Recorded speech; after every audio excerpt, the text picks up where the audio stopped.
As we've been reporting, the White House's announcement that it is rescinding a memo from the Office of Management and Budget that ordered a freeze on federal assistance, but not rescinding the freeze itself, has only caused further confusion. So let's catch you up to speed. After a judge blocked the order from the OMB, the White House rescinded the memo. Press Secretary Caroline Leavitt posted on X Wednesday saying, quote, "This is not a rescission of the federal funding freeze. It is simply a rescission of the OMB memo."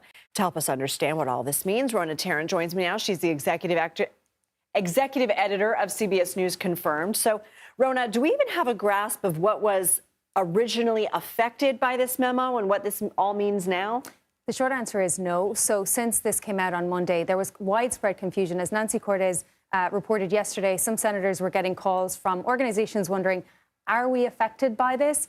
The thing was that the initial wording was slightly vague. So they had said that it was not going to affect payments that go directly to Americans. Individual assistance. Individual assistance, but that it was going to affect programs that might be related to these executive orders. So things that are outside the national interest. So it led organizations to say, does that affect me? Does it affect the system?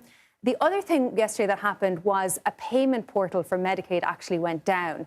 And the White House said this was an outage, but several groups were wondering, did this have something to do with it? So there was a lot of widespread confusion. Now, we know what's next. A lot of these organizations are wondering, was that outage? Is that going to affect some delays in payments? And we also know, for example, HHS is saying, you know, we're going to be reviewing everything very, very carefully. Now, I've been reading all of these executive orders. You know, we hear executive order, he signs it, we think it's done. They actually just set off a process. Okay. So you have all of these organizations now reviewing everything, trying to see, does it align with all of these executive orders that he signed? So if we didn't even have a grasp on what the original memo did, now that the memo's been rescinded, but not the actual freezing, do we know that impact? Basically, does it mean that all these programs are still in danger if it is deemed by the federal government that they are not in line with President Trump's priorities? Exactly. So what these executive orders have done have said, review everything. So see, does it align with these? Now, there's so many executive orders, and the wording in a lot of them is actually quite broad. And so many places that get federal funding. Exactly. So a lot of them, for example, one is abortion. So a lot of organizations are wondering, because of one of the executive orders, is that going to end some funding to these health provider organizations? So it's not yet clear, and that is obviously going to be at the discretion of some of these agencies. I want to get your clarification on something President Trump said Wednesday regarding federal foreign aid. Let's listen. We identified and stopped $50 million being sent to Gaza to buy condoms for Hamas. 50 million. And you know what's happened to them? They've used them as a method of making bombs. How about that? So this is repeating something that Leavitt said yesterday in the briefing room. What do we know about this? So since Leavitt said that yesterday, we've been looking into it. We've been trying to find any evidence for where this might have come from. So the first thing we did, we contacted the White House, asked them for information. We have not gotten that yet. So we've been kind of looking around to see, is there any precedent for this? Is there any evidence of this? So there's two things I'll point to.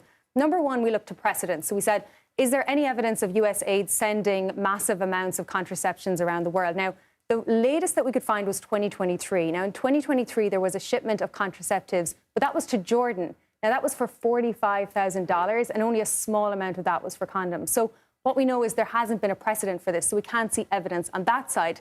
The other thing that we saw was the State Department released a statement yesterday where they said, we're stopping all of these payments that are wasteful spending. One of them is $102 million to an organization in Gaza, and some of that money that they were going to be spending was for condoms. Now, they didn't name that organization in that statement, but they issued a separate statement where they said, we have stopped $102 million to this particular organization, and where they named them. Now, they didn't make that connection, but this organization, they're an LA-based aid group. They came back and they essentially said, we use this money to operate field hospitals in Gaza. It is not used for contraceptives. So we don't yet know what they were referring to, but number one, we can't see precedent for it. And number two, we don't have any evidence for it. Okay, Rhona Tarrant, thank you as always.